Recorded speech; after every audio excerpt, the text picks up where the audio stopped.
RSAP News na mga brothers on the wheel. Nagmungkahi nga si Congressman Busita sa LTO Central Office patungkol nga sa mga kababayan natin na bibili ng isang second hand na sasakyan o motorsiklo at sa mga nakabili na rin ng mga second hand na mga sasakyan.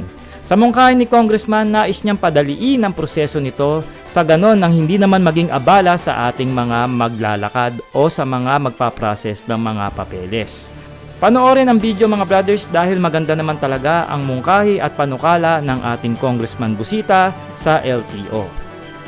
Una, ASEC, on behalf of One Rider Party List at itong ating mga kababayan, nagpapasalamat po ako na na-recognize po ninyo na kanina nabanggit po ninyo na may mga pagkukulang ang LTO. Totoo po, malaki ang ambag ng LTO sa problemang ito. Pero, paglilinaw lamang, kamakailan lang umupo si ASEC. Pero itong problema pong ito, ilang dekada na ang nakalipas.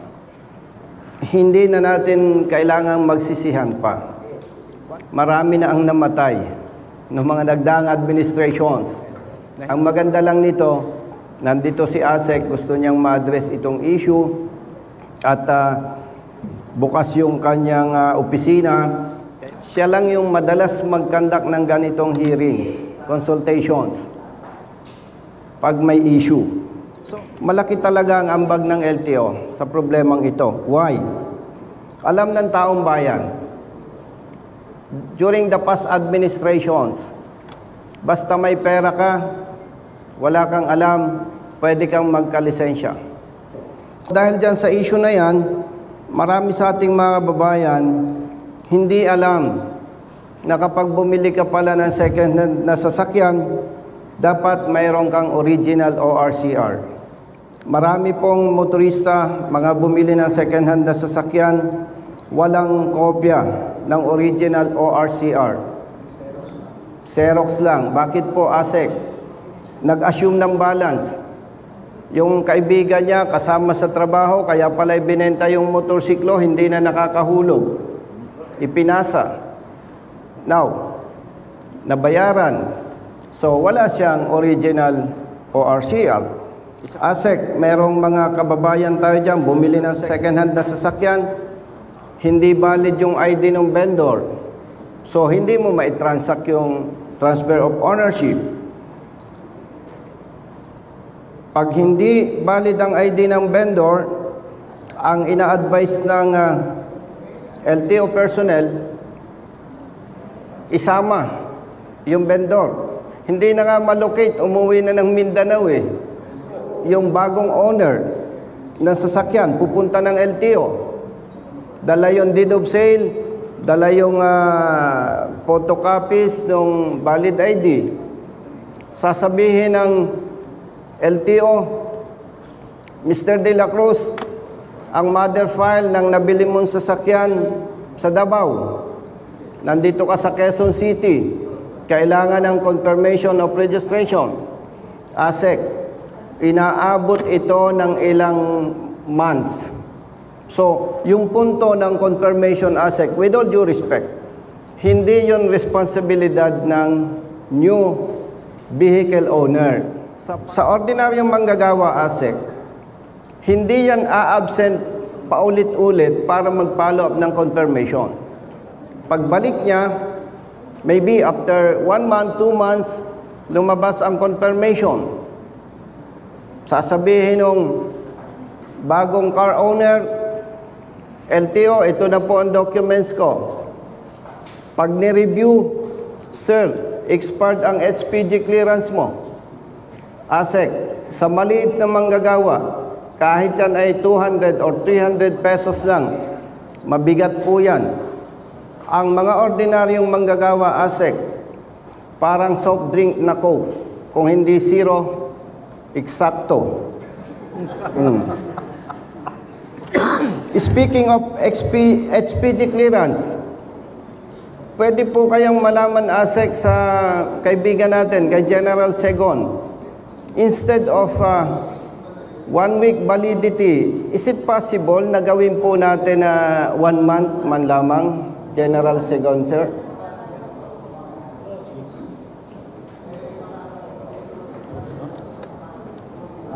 tungkol sa hiling ni Congressman Busita tungkol sa extension ng validity sa ngayon, mag-create ako ng PWG para pakaralan po ng extension. At prestasyon, magkaroon po natin. Thank you, General Segon, sir. Ano pa yung mga problema na hindi problema ng motorista or car owners?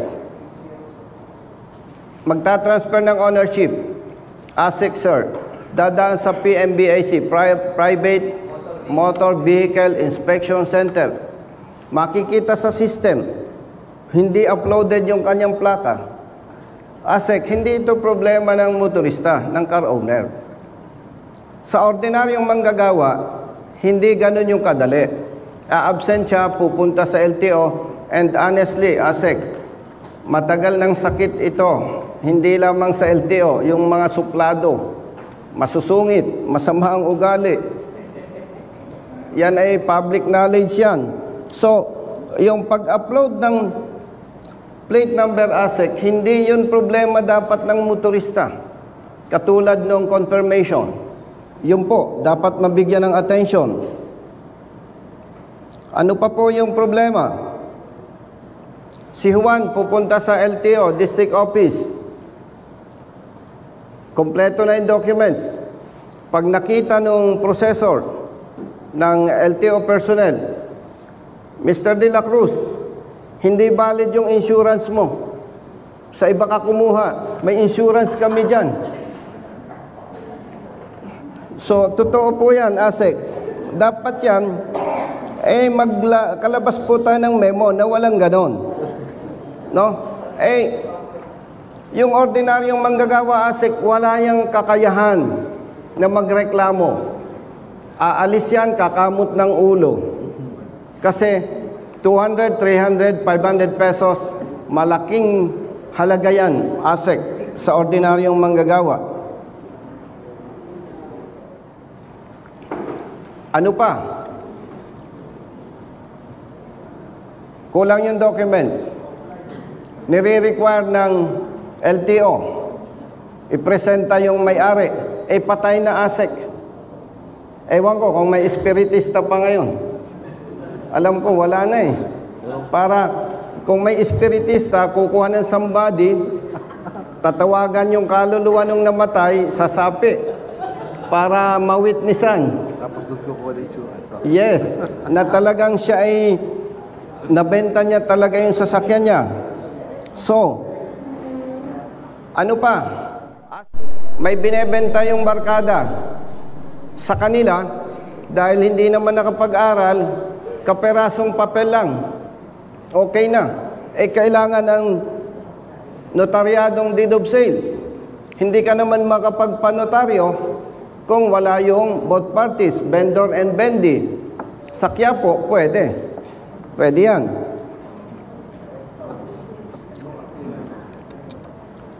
So, ano pa? Binili ni Juan ang sasakyan ni Pedro. Halimbawa po, ASIC kotse. Okay naman ang transaksyon. Nung itatransfer na, dadaan sa HPG na discover. Nagpalit pala siya ng engine. Problema yon, ASIC. May mga requirements yan. Hindi po pwede yan. Kailangan may sales invoice, kailangan may certification kung sino yung authorized company or registered business company or auto shop na siya yung nagpalit ng engine sa kanya pinagawa. Ano pa, ASIC? Change color. Bumili ako, hindi ko alam. Yung palang dating may-ari, nag-change color. So, mabigat para sa ordinaryong manggagawa. Another gastos na naman yan. Change body design. Nagpalit. Itinaas yung siding. Naglagay pa ng top load. So, problema yan, ASIC. In good faith, binili ko yung sasakyan ni Pedro. Nung itatransfer, ang bili ko sa motorsiklo, 15,000 pesos. Nung pumunta ako sa LTO, inaayos ko yung transfer of ownership, ASIC. 15,000 yung multa, naka-alarma. Hindi na ako mag-attempt na i-transfer ko yung ownership. Ano pa ang issue, ASEC? Pagdaan ko sa HPG, nakaw pala yung nabili ko. Ano pa?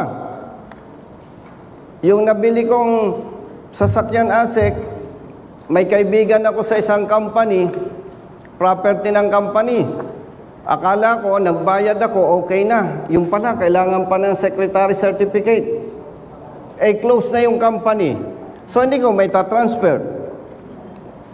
In general, ASEC, with all due respect, ang sambayan ng Pilipino, matitino at mabubuti. Pag sinuri mo, ang problema, ang bola, nasa LTO at nasa HPG. So, with that, ASEC, kayo po ay lawyer, si Executive Director, lawyer.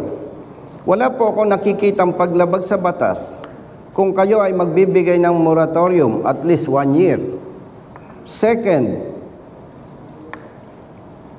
napakaganda po na mag-issue tayo ng memo, kung tama po ang ating mungkahi, na lahat ng regional offices, lahat ng district offices mag-provide ng isang dedicated lane para sa transfer of ownership.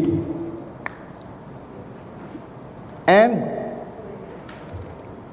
considering, ASEC, yung mga nabanggit kong problema, wala nang pinakamagaling sa Pilipinas ang makaka-resolve niyan para makomply ng libo-libo nating mga kababayan.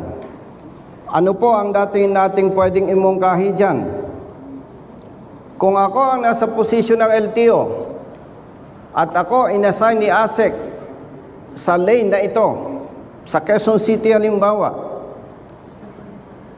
dumating si Pedro, ang daming problema ng kanyang documents, iminimungkahi ASEC na ang gagawin ko lamang doon sa motorista na yon or bagong possessor or owner, pumunta ka sa HPG. Pagpunta sa HPG, hihingi siya ASEC ng certification. Sir, HPG, ito po bang sasakyan ko reported carnap, stolen? No. Sir, ito bang sasakyan ko ay involved sa crimes? No.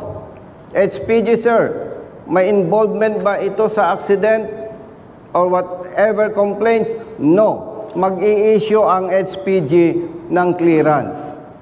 Now, pwede rin namang wala sa record ng HPG na ito ay nakaw dahil baka yung nanakawan ng sasakyan ay nasa ibang bansa.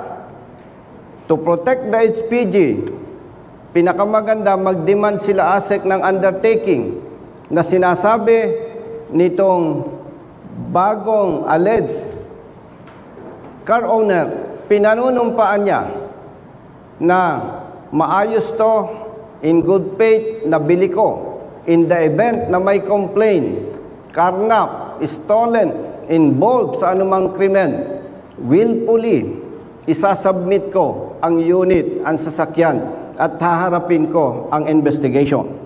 Then, pag na-comply ko yung requirements na yon, ASEC, pupunta ako sa LTO, dala ko yung HPG clearance, magpapagawa din ako ng another undertaking. Isubmit ko sa LTO na pinanunumpaan ko, LTO, sa pagkakaalam ko po, maayos, in good faith kung binili yan. At kung yan ay sangkot sa krimen o anumang questionable na kinasasangkutan, willfully, isasubmit ko po. At ako ay haharap sa investigation. Sa palagay ko po, ASEC, kapag ka po nakompleto ko yon at i-transfer ninyo ang ownership sa akin, wala akong nakikitang pananagutan sa parte ng LTO. Ibig sabihin po, maililipat ninyo yung ownership sa pangalan ko. Pero, kapag may lumutang na complainant, LTO, bakit ninyo nirehistro? Ay nakaw yan. Lalabas, ang may kasalanan pa, yung claimant. Why? Hindi ka nag-report sa PNP. Okay, wag na tayong magsisihan. Sige, submit mo yung report. Then, isa-submit ng LTO sa HPG, which is the proper authority to conduct investigation. Mag-iimbestiga ang HPG. Ipapatawag si Juan de la Cruz.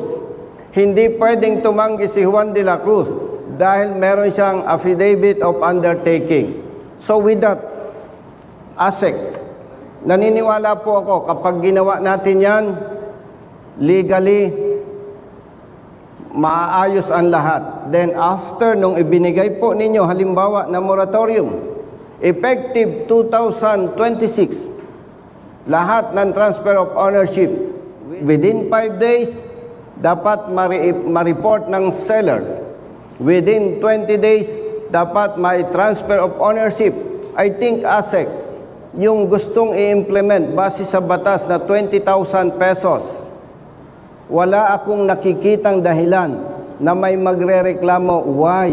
Ibinigay na po ninyo lahat ng magandang solusyon. At walang sino man ang pwedeng magreklamo. ASEC, LTO, bakit ang laki ng multa? Pambihira ka naman. Inayos na namin lahat ng problema at in-announce natin sa taong bayan. Anong dahilan? Ibig sabihin, kung akong tatanungin, hindi mahalagang usapin ASEC dyan ang multa, provided ma-resolve muna natin yung malaking problema bago po tayo magpataw ng malaking multa sa ating mga kababayan. And one thing for sure, ASEC, walang magrereklamo kapag ka po yan ay inadapt at in-implement po natin.